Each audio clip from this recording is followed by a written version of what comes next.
virtually is,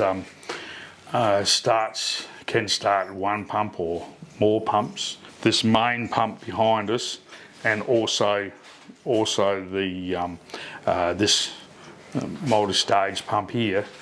So that's both pumps run. Sometimes we do that, and then there's that pump only,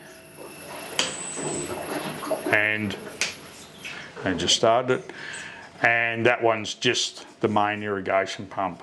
So when we've got that main irrigation pump on, there's two ways: single run, which means just manual, and then interconnect, which interconnects both pumps. So then once it's on there, this will start that one. So it will start that other one whether you go onto manual, which will start this pump and the other one over there, or if you put it onto auto with it on interconnect and just this main irrigation pump, put it onto auto. So there's a timer in there, midnight start, 7 o'clock off in the morning.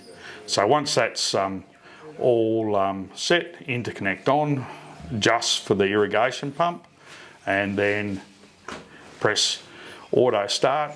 That means it's armed. The red light comes on, says it's armed. So that now at midnight, that will come on, and because it's interconnected, that will start both pumps. It'll start this main irrigation pump, and it'll start the small irrigation pump too, as long as it's on interconnect down there too. So once it's run, it will do its cycle, midnight off or on, and 7 o'clock or whatever it's set for off, and it will come back, and in the morning it'll be off, and it won't restart the next night. It'll only start the next night if you push the arm button. It will not start. It can be on auto and everything. It will not start unless that red light's on. So it's armed. Now the latching relay is armed.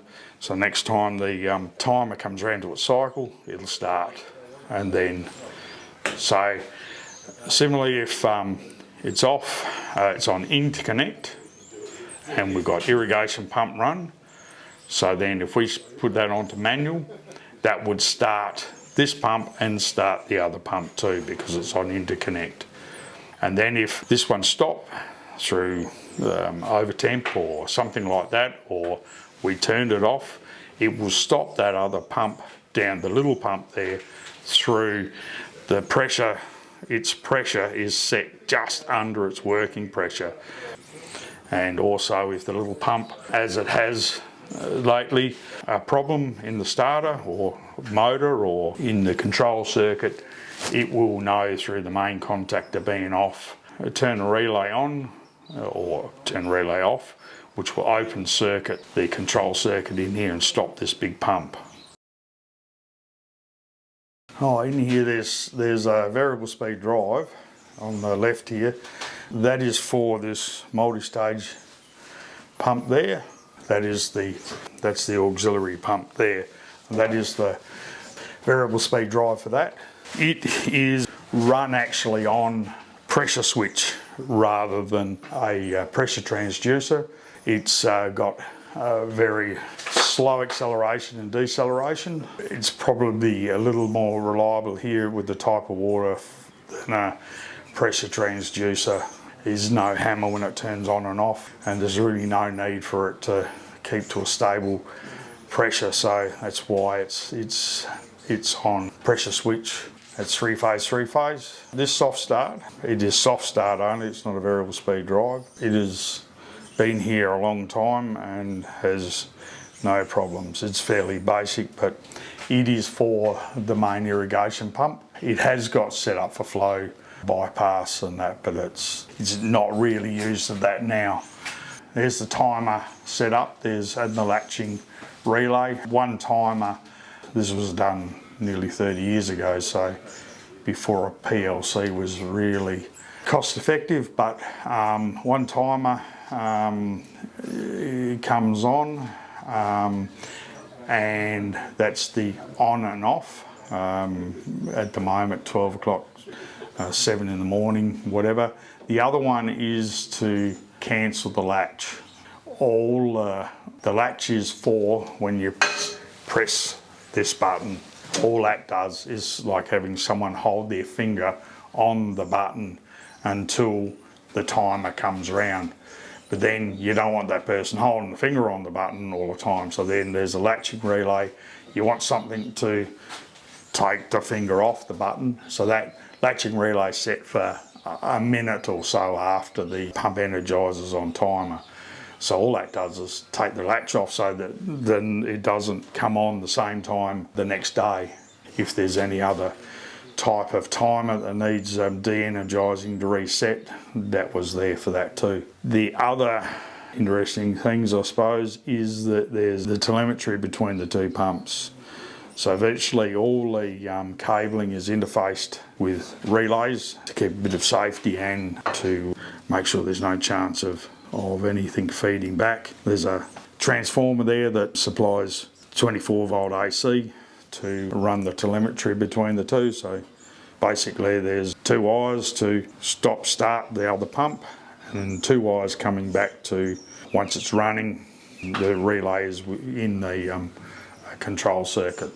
So if the little pump stops, it opens the control circuit. Apart from that, the other thing is too that just when in this box, just be mindful that that is 240 volt. There is some paperwork with it, but this was done 30 years ago. So there's basic paperwork. There's a bit of programming for the drive, but it's pretty simple drive. There's a drive under there, which is single phase, 3 phase for the submersible pump. There's a delta drive as well. Same type, VFDE, same programming, but that is on a pressure transducer. That one runs up and down nicely. We've got 3 toilet blocks on the site. This is the toilet and shower block. We've got the northern toilet block and what we call the council toilet block over next to the secretary's office.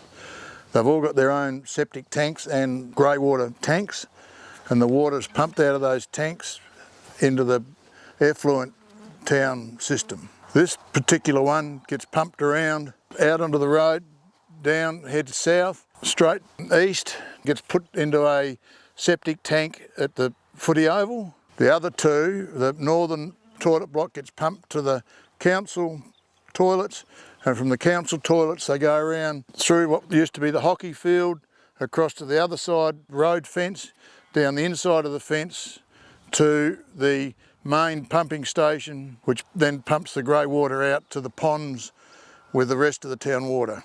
The council toilet block, if something happens that the town supply or the power goes off and the town can't handle the water, we can open some valves from that block and pump it into the tree line over here behind the ELAD shed. And the same with the northern toilet block, we can pump that water from there with gensets out into the tree line. It'll be a bit smelly, but at least people can use the toilets, and then we'll have to evacuate the place because you're only allowed to do that for a short time.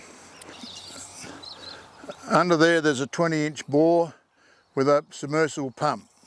That pump supplies our toilet water during the field days. You see that blue handle valve there? That's usually on for the field days, and the pipe comes out to here, straight out to the middle of the road, and then goes around to all the toilets from there. We can also pump water from there around into our main water distribution through each site's got turf valves, and we can put taps into those so that we can supply water to sites during the field days if they need bore water. There's a turf valve underneath, and under these caps there's a ball valve so we can isolate each line if there's a problem. The most important valve on the field day side, I feel, is the one around the corner here. During the field days we use bore water. For the rest of the year we use rainwater, but I'll explain that over at the other pump shed. But the most important valve is that valve there.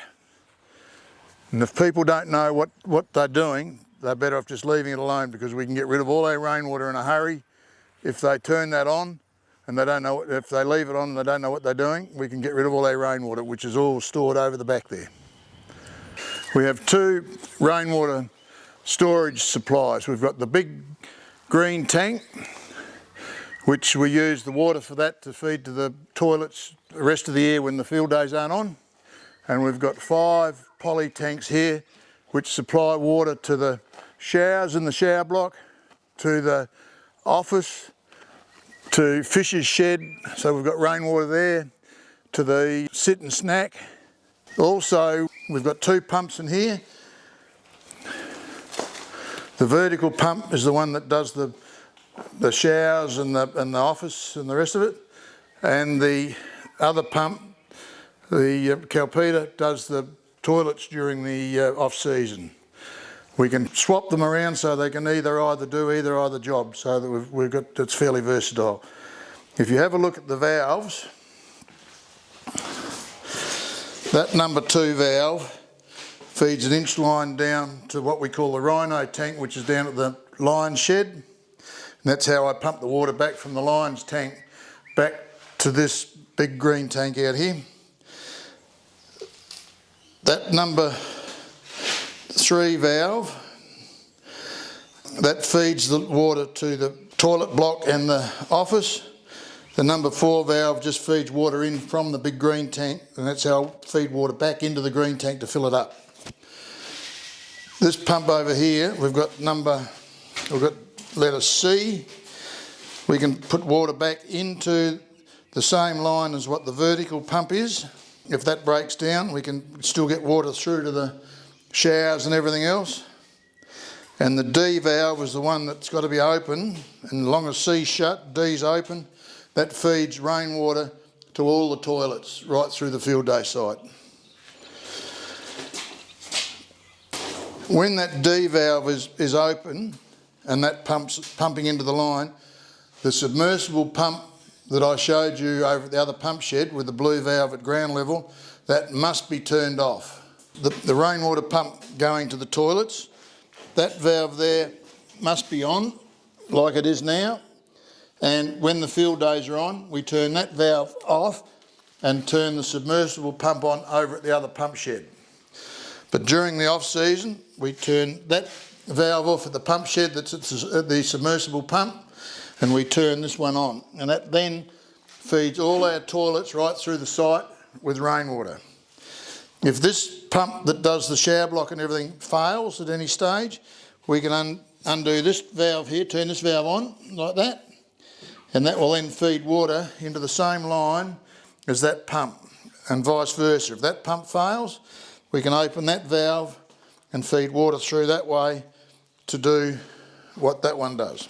That can give us then, keep the toilets on rainwater.